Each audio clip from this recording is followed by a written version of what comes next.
Bonjour à tous et bienvenue dans cette nouvelle vidéo. Je vous propose de continuer notre série sur l'inspiration et l'interprétation de la Bible en abordant cette fois-ci un volet plus historique.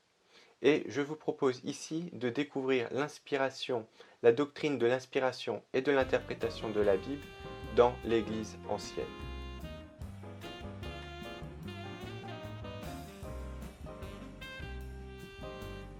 Dans le christianisme antique, il existait plusieurs courants d'interprétation. Les deux plus importants sont le courant rattaché à Antioche et celui rattaché à Alexandrie. Celui rattaché à Antioche s'est surtout développé dans l'Orient chrétien, tandis que celui d'Alexandrie a finalement petit à petit touché toutes les ères, y compris les pères latins, les pères d'Asie mineure et bien d'autres encore. C'est donc sans aucun doute le courant le plus important. Le premier théoricien de ce courant, celui en tout cas qui a le plus écrit sur l'inspiration et l'interprétation de la Bible, est Origène. Origène est un chrétien né aux environs de 180. Son père est mort alors qu'il était adolescent dans les persécutions. Lui-même ensuite a été enseignant, dirigeant de l'école catéchétique d'Alexandrie. C'est-à-dire que c'était lui qui était en charge de l'instruction des chrétiens. À la fin de sa vie, aux environs des années 250, il est à son tour arrêté lors des persécutions et très durement torturé.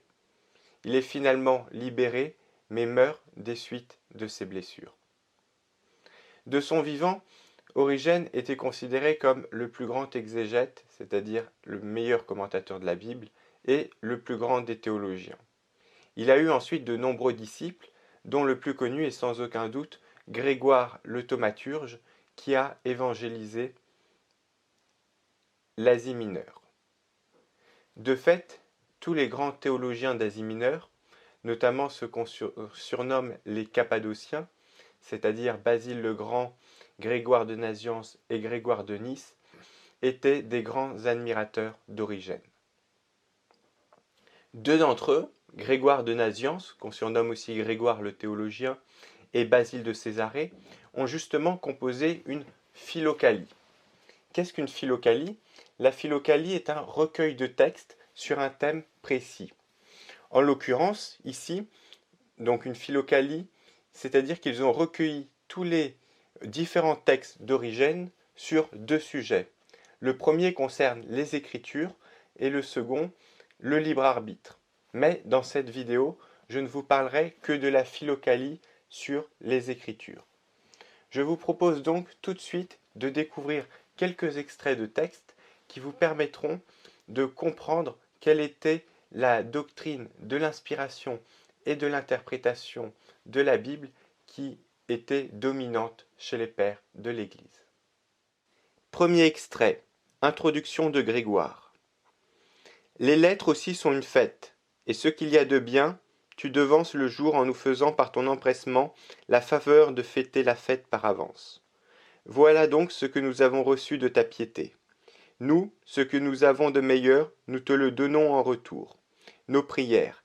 Mais pour que tu tiennes de nous également un souvenir qui le soit en même temps de Saint Basile, nous t'envoyons un exemplaire de la Philocalie d'Origène qui contient des extraits utiles aux lettrés. Daigne à la fois l'accepter et nous donner la preuve de son utilité, toi qui as le secours de l'ardeur et de l'esprit. Dans cette introduction, nous voyons que Grégoire envoie en fait la Philocalie, donc le texte dont je vais vous lire des extraits, à un ami pour l'aider à correctement comprendre la doctrine de l'inspiration et de l'interprétation de la Bible. Passons donc aux extraits. Premier extrait, l'écriture est sans beauté extérieure. Quant à la phrase, nous avons ce trésor dans des vases d'argile, afin que la suprématie de puissance soit celle de Dieu et non pas la nôtre, nous l'interprétons en pensant qu'est appelé ici trésor, ce qui ailleurs est le trésor de la connaissance et de la sagesse secrète. Tandis que les vases d'argile sont le texte des Écritures, pauvre et misérable aux yeux des Grecs, alors qu'en fait c'est la suprématie de puissance de Dieu qui se manifeste. Si l'écriture avait une beauté et un ornement de style, analogue à ceux qu'admirent les Grecs, peut-être bien soupçonnerait-on que ce n'est pas la vérité qui s'empare des hommes, mais que le bel enchaînement et la beauté du style ont charmé les auditeurs et ont fait leur conquête après les avoir trompés. La splendeur des cachets des doctrines qui est déposée dans une lettre vile et misérable, nous avons en effet ce trésor dans des vases d'argile, afin qu'éclate la démesure de la puissance de Dieu, et qu'on ne pense pas qu'elle vienne de nous, les hommes. En effet, si les méthodes de démonstration dont les hommes ont l'habitude et qui sont consignées dans les livres avaient convaincu l'humanité, on soupçonnerait avec raison notre foi d'avoir pour origine la sagesse des hommes et non la puissance de Dieu.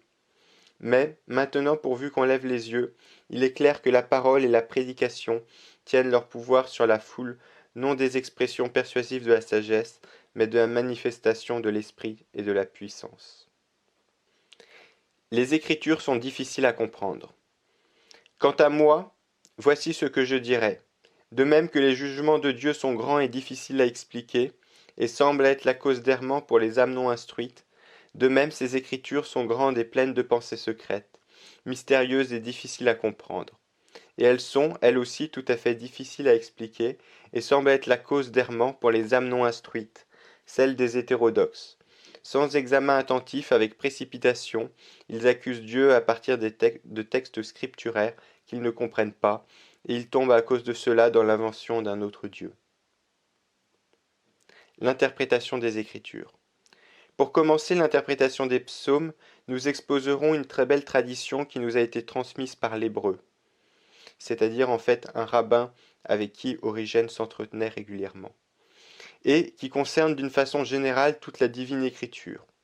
Selon cet homme, l'ensemble de l'écriture divinement inspirée, à cause de l'obscurité qui est en elle, ressemble à un grand nombre de pièces fermées à clé, dans une maison unique. Auprès de chaque pièce est posée une clé, mais pas celle qui lui correspond. Et ainsi, les clés sont dispersées auprès des pièces, aucune ne correspondant à la pièce près de laquelle elle est posée. Selon lui, c'est un très grand travail que de trouver les clés et de les faire correspondre aux pièces qu'elles peuvent ouvrir.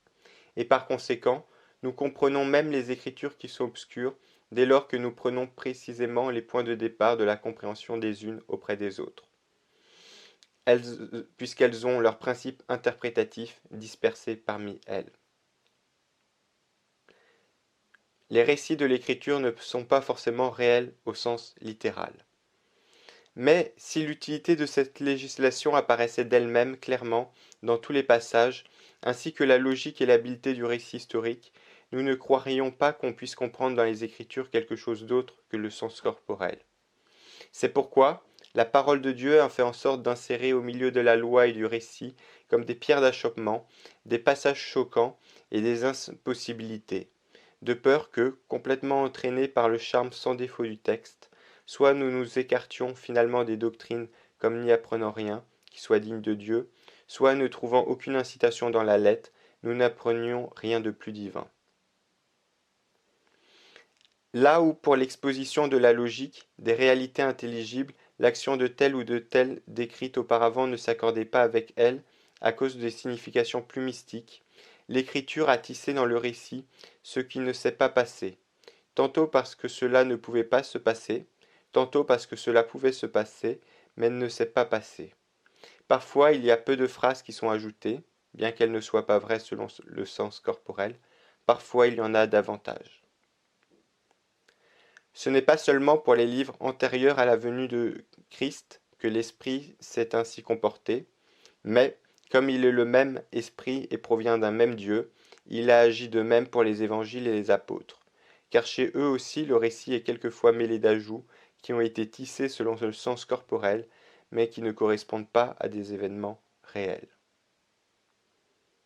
Un exemple. Mais les évangiles aussi sont pleins d'expressions de cette espèce. Le diable a porté Jésus sur une haute montagne pour lui montrer de là-haut les royaumes du monde entier et leur gloire. Quand on lit cela sans superficialité, ne blâmera-t-on pas ceux qui pensent qu'avec l'œil du corps qui a besoin d'une certaine hauteur pour apercevoir ce qui est placé plus bas, on peut voir les royaumes des Perses, des Scythes, des Indiens et des Parthes, et la gloire que leurs souverains reçoivent des hommes. Celui qui cherche l'exactitude peut observer d'autres expressions semblables en très grand nombre dans les évangiles et admettre que dans les histoires qui se sont passées selon la lettre sont tissées d'autres histoires qui ne s'en sont pas passées. Une remise en cause de l'historicité. Tout cela a été dit pour montrer que le but fixé par la puissance divine qui nous a donné les Écritures saintes n'est pas de comprendre seulement ce que présente la lettre, car parfois cela pris littéralement n'est pas vrai et est même déraisonnable et impossible, mais que certaines choses ont été tissées dans la trame de l'histoire qui s'est produite et de la législation qui est utile au sens littéral. Mais que personne ne nous soupçonne de dire, en généralisant, que rien n'est historique parce que certains événements ne se sont pas produits, qu'aucune législation n'est à observer selon la lettre, parce que certaines législations prises à la lettre sont déraisonnables et impossibles, que ce qui est écrit du Sauveur n'est pas vrai dans sa signification sensible, ni qu'il ne faut pas garder sa législation et ses préceptes. Il faut dire au contraire que la vérité historique de certains faits est claire. Bien plus important en quantité est ce qui est historiquement vrai que ce qui a été tissé de manière purement spirituelle. Des passages inutiles. Nous donc, qui souhaitons être les troupeaux du berger, ne négligeons jamais de faire pâture même là où les Écritures, prises en elles-mêmes à la lettre, sont absurdes et à cause de leur absurdité littérale, sont foulées aux pieds par ceux qui ne peuvent ni ne veulent faire usage de toute la pâture. La nécessité d'une étude attentive. Cependant, celui qui veut comprendre exactement sera dans l'embarras à propos de quelques passages, car il ne pourra pas, sans beaucoup de recherche, décider si ce qu'on pense être une histoire s'est passé ou non selon la lettre, et si le sens littéral de telle législation doit être observé ou non. C'est pourquoi il faut que celui qui s'adonne à cette étude avec exactitude, en restant fidèle au commandement du Sauveur, scrute les Écritures, examine avec soin où le sens littéral est vrai et où il est impossible, et de tout son pouvoir recherche à partir des expressions semblables le sens dispersé partout dans l'Écriture de ce qui est impossible selon la lettre. Mais, cependant, puisque comme cela sera clair à ceux qui l'étudient, l'enchaînement du texte est impossible en ce qui concerne la lettre, et non impossible mais vrai quand il s'agit du sens principal. Il faut s'efforcer de comprendre tout le sens en rattachant sur le plan des réalités intelligibles la signification de ce qui est impossible selon la lettre à ce qui non seulement n'est pas impossible, mais encore est vrai selon l'histoire, en l'allégorisant avec ce qui ne s'est pas passé selon la lettre. Nous sommes disposés, de notre côté, à admettre en ce qui concerne l'ensemble de l'écriture divine qu'elle a toujours un sens spirituel, mais qu'elle n'a pas toujours un sens corporel, car il est souvent démontré que le sens corporel est impossible. Enfin, terminons par un bref commentaire sur le récit de la Genèse. Quel homme sensé pensera qu'il y a eu un premier et un second jour, un soir et un matin, alors qu'il n'y avait ni soleil, ni lune, ni étoile? Et pareillement, un premier jour sans un ciel.